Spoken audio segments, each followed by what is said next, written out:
Again, this is the head. Remember, the head is always going to face medially. It has to face medially, okay? Because you need it to articulate in.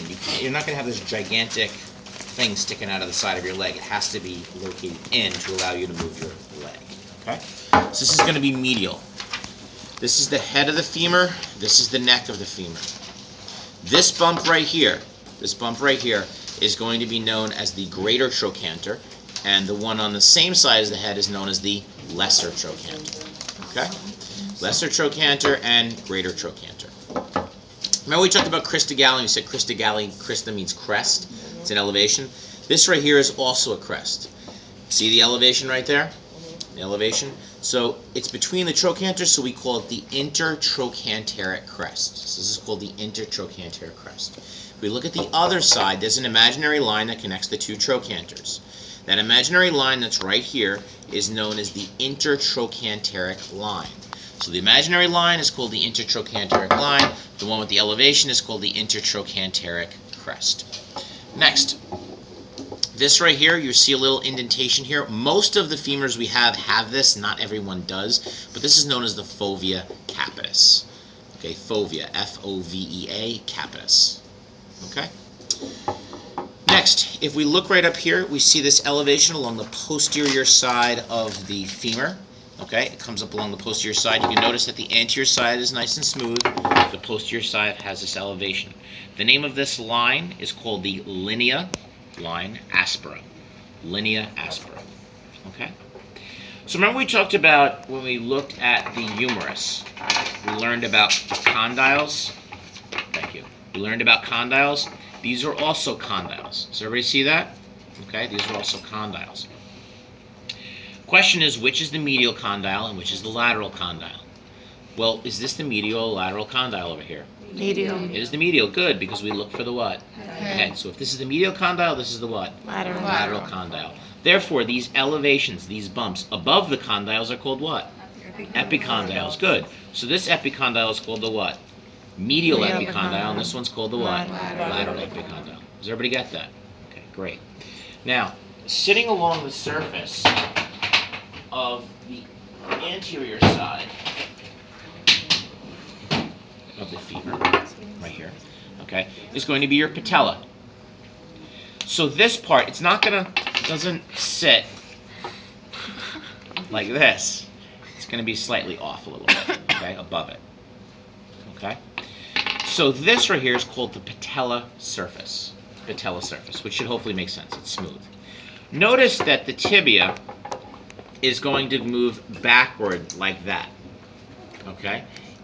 So this has to be the posterior side because look at the smooth. See how the smooth condyles move posterior? If this was posterior, it would be all rough. Doesn't make sense. So this is going to be posterior. That's how you know. So you can look for this. You can look for the linea aspera. You can look for the intertrochanteric crest, or you can look how the condyles move posteriorly. All three of those are going to tell you where posterior is. So this we called a condyle, and this is a condyle. Correct? Mm-hmm. This fossa, this depression between it, is called the intercondylar fossa. Makes sense, doesn't it? When you read on the exam and I say to you, identify the depression, as soon as I say depression, immediately you should say to yourself what? Fossa. Exactly. Does everybody see that? I'm writing things on the exam to give you hints as to what exactly I'm looking for. If I'm looking for hole, you should never use the word fossa. Does everybody understand that? Never use the word fossa. Okay. One of the things I was asked before is how I word the questions. If I put a sticker here and I say identify the bone, the answer is simply what? Femur. Okay? If I put a sticker here and I say identify bone, the answer is still femur, because this whole thing is the femur.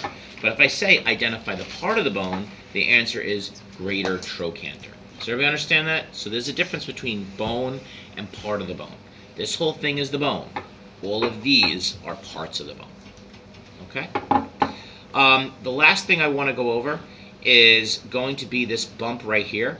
This is known as the adductor tubercle.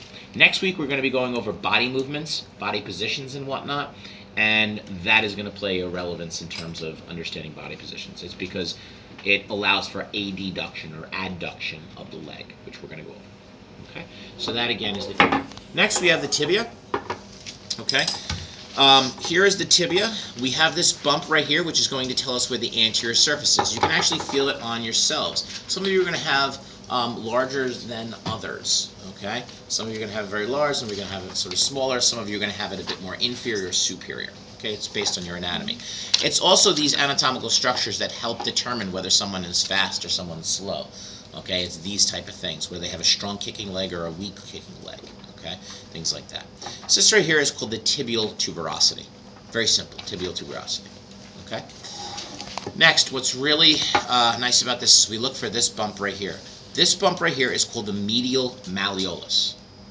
Medial malleolus. You don't see it on the other side, you just see this called the medial malleolus. Your medial malleolus is this right here. That little thing right there is the medial malleolus. Okay, so that's part of your tibia. So I'm touching part of my tibia right now.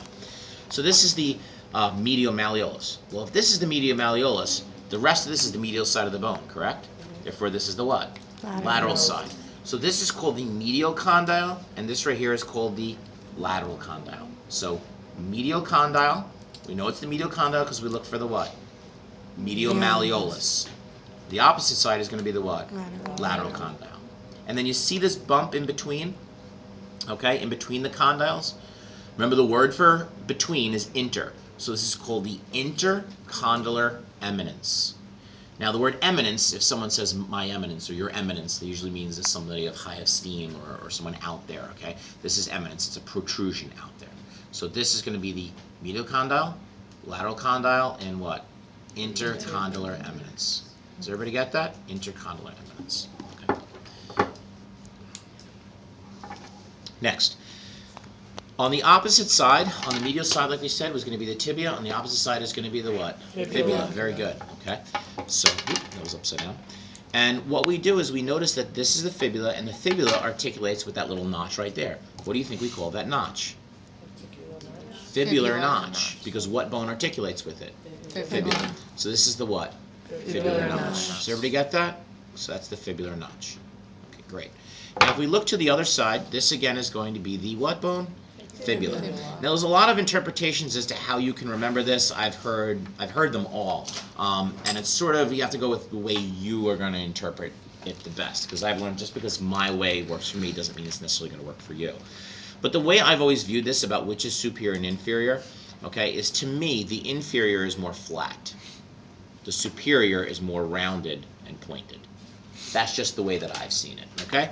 So the inferior is going to be more flattened, okay? You're going to feel a flattened surface right there, and the superior is more pointed and rounded. Well, what is this lateral or inferior part? This inferior part is this right out here, okay? And that right out there is the lateral malleolus. So the one on the inside is called the medial malleolus, the one on the outside is called the what? Lateral malleolus. And the lateral malleolus is part of the fibula. Does everybody get that? Part of the fibula. So therefore, this rounded part is called the head, and the part underneath it's called the what? Neck. Does everybody understand that? That's why you have to differentiate between head or neck of the fibula, the femur, or whatnot. Because if you're writing a note to someone in terms of in the doctor's office or whatnot, or in a hospital, and you just write broke the head, you know, no one really knows what head you're referring to. Okay, if you're an X-ray tech, some of you are going into X-ray tech, are going to have to look at X-rays. You want to be able to know exactly what the other person is communicating to you, and they want to know what you're talking about. Okay, so make sure you do that. Can you shut that off?